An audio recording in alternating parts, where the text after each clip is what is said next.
And record strength is an official criteria for the selection committee for the first time, meaning how well did you play against your schedule. Now, you've seen this on ESPN.com, and committee members can look at it if they want, but it's an official metric now. Just a reminder of how things are. We've tweaked the field just a little bit, or not the field, but at least seeding the field. 5 highest-ranked conference champions all get spots in the field. Then after that, it will just be the highest-ranked teams. Now, when you start to fill out the bracket for the final rankings, the 4 highest-ranked teams, regardless of whether they've won a conference, regardless of conference affiliation, will be seeded 1 through 4. Then beyond that, you'll have 8 teams playing in the first round. Those top 4 get the bye. The teams seeded 5 through 8 will get games on campus. We need to get more games on campus, but that's a different discussion for a different day. Then we'll play throughout the bracket. No reseeding or anything like that. Quarterfinals and semifinals in the traditional bowl sites, as you see there. Then the national championship game will be played in the greater Miami area. So now let's look at the initial rankings from the College Football Playoff Selection Committee, brought to you by Allstate. Team checking in at number 25 after losing to Oklahoma. It's the Tennessee Volunteers. At number 24, ahead of Josh Heupel's team, the Pittsburgh Panthers. Now, Pittsburgh only has 1 loss in ACC play, explosive offense. They have 1 non-conference loss. And they might be one of the most impactful teams remaining. They still play Notre Dame, they play at Georgia Tech, and they host Miami in their final 3 games. So this team, albeit at 24, has a huge impact on what this playoff might look like. Number 23, the Washington Huskies. The Huskies only lost. Now, they didn't score much against either Ohio State or Michigan, but otherwise, Jed Fish's team has been rolling in explosive offense. Number 22.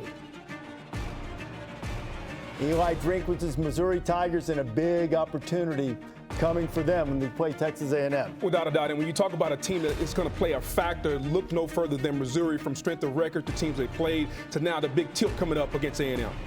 Number 21.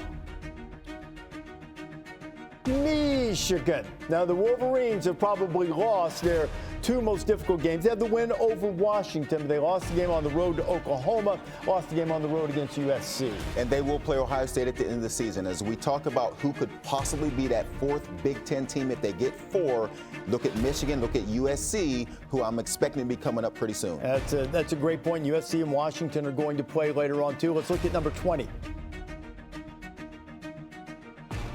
At number 20, the Iowa Hawkeyes. Very interesting. They've improved over the course of the season. The offense, even with Mark Gronowski at quarterback, started very slowly, getting better. Shot at at Oregon, I should say, coming up for an opportunity. And you have to wonder, this is the first team where you're like, all right, are they factoring in a good loss? Nobody played Indiana better than Iowa. So maybe they're factoring that in a little bit here, even though when you look at their best win against the 6-3 Minnesota team, everyone else is under 500. A bit of a reach here, but maybe they're factoring in how they played against Indiana. Yeah, I had the loss to Iowa State early. The Cyclones have struggled since then. So Kirk Ferentz's team checking in at number 20, also reflecting some strength in the Big Ten so far that we've seen in these rankings. Number 19. Speaking of strength in the Big Ten, there they are, the Trojans of USC. And there's USC, and they play Oregon later on in the season, so they'll have a chance to maybe make a statement there. They did beat Michigan also, so when you talk that 4th Big Ten team, they do have a win over Michigan. Well, a lot of big games coming in the Big Ten for positioning and trying to make a finish.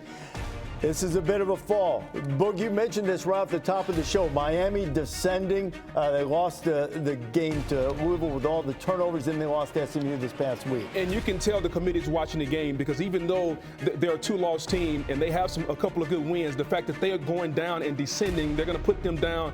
Even though they won the head-to-head against Notre Dame, Miami coming in at 18, a bit of a surprise. Number 17. There it is, Greg. Georgia Tech, only the 1 loss to North Carolina State, ranked 17. I think that's about right. I mean, I think this is a good football team. They had a really bad day. Now they get a chance to potentially bounce back. The schedule does strengthen down the stretch for Georgia Tech. Still have Georgia, still have a game against a ranked Pitt. Plenty of opportunity sitting in front for the Ramblin' Wreck. Number 16.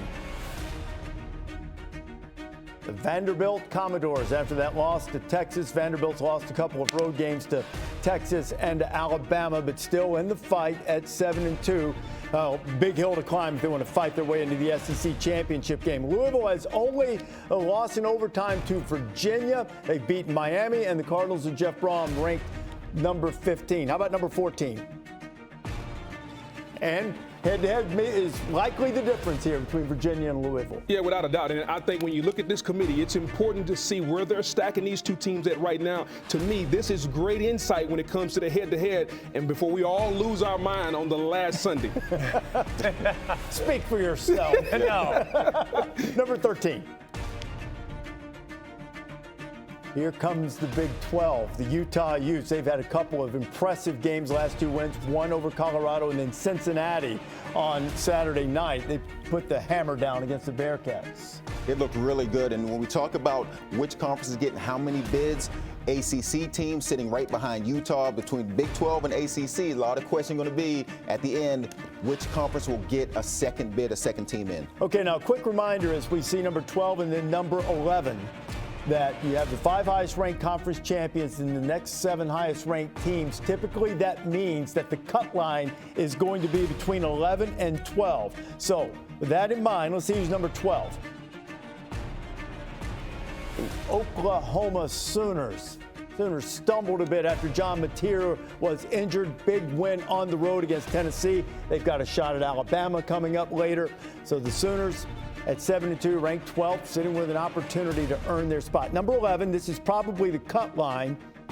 The Texas Longhorns, and they get head-to-head, at least right now, with a similar resume. And it's amazing, as bad as Texas has looked at times this season, they're right in position, and they have a lot of roadway left in front of them. If they can continue to ascend and continue to play, Texas could wind up getting in this playoff. In 2 weeks, they go to Georgia. Yes. Yeah. That's when we'll find out what Texas roadway really in front is of made of. Yep. Absolutely. It's also not about style points either, because Texas is getting by very narrow margins. Mississippi State and Kentucky, hey, just win, baby. At least it appears this way according to the committee. Well, I mean, the whole thing is if you start trying to put this list together, and if you're sitting in that room, it's kind of, you hold your nose and it's kind of where they wind up, a little bit. But now an opportunity to finish strong. There's no rule against improving over the course of the season. Who's number 10?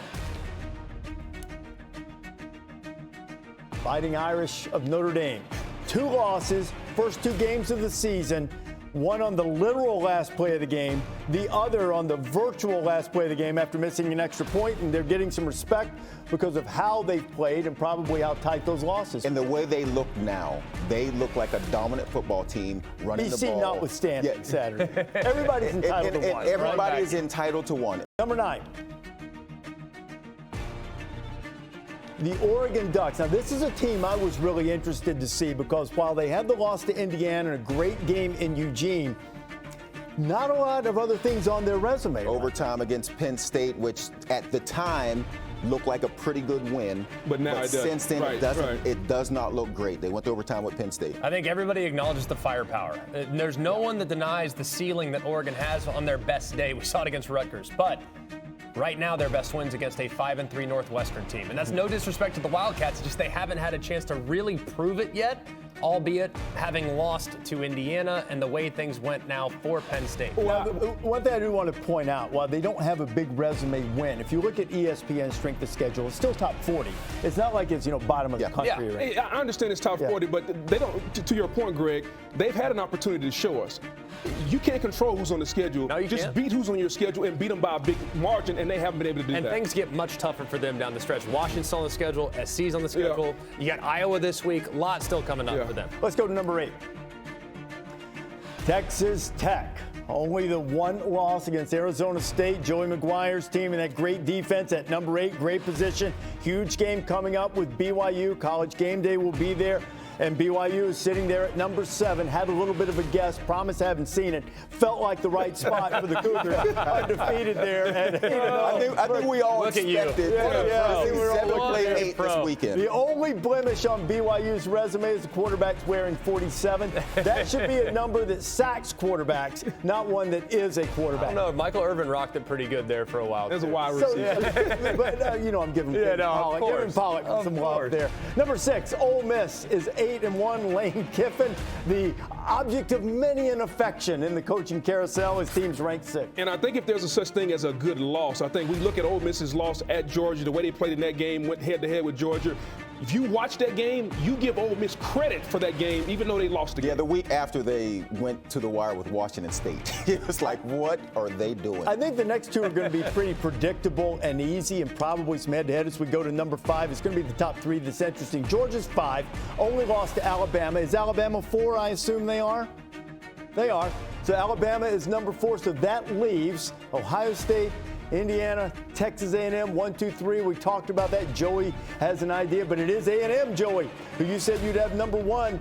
A&M as at number 3. That is surprising to me because of the analytics, because of the record strength, because of the schedule strength.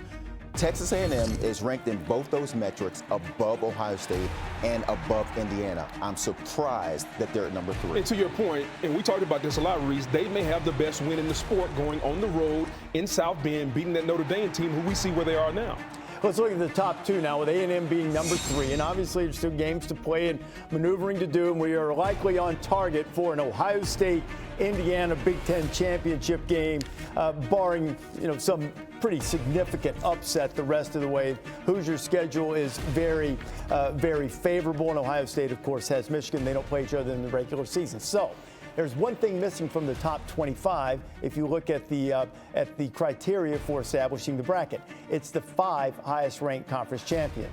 Only 4 conferences represented in that top 25. So what the committee does, they continue ranking until they get to a team or the 5th highest-ranked team from a conference to give you an idea of who would make it into the bracket. That's how they'll do it on Selection Day. So let's start to put together the bracket right now and look and see exactly how all of this would unfold if it were that way right now. So it would be, as you see on the left with the CFP rankings, it would be the Memphis Tigers. They're not in the top 25, but they are at the moment the highest ranked among the teams in the group of 5.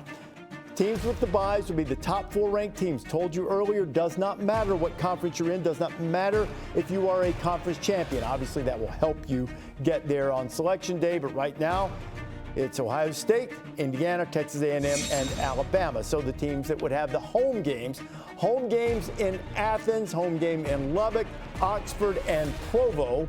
And you see Georgia's 5, Ole Miss 6, BYU 7, Texas Tech 8. So that would mean that Georgia would play Memphis. It would be the 5th highest ranked conference champion to make the field. So despite the fact that the Tigers are not ranked officially, they would be the 12th seed. And you see the other matchups, Oregon and Texas Tech, Tyler Shuck Bowl, so to speak, Virginia and Ole Miss, and Notre Dame and BYU. That's how it would stop for right now. You want this, you got that. No way, watch them walk right past you. Run fast while you have the chance. Don't speak, let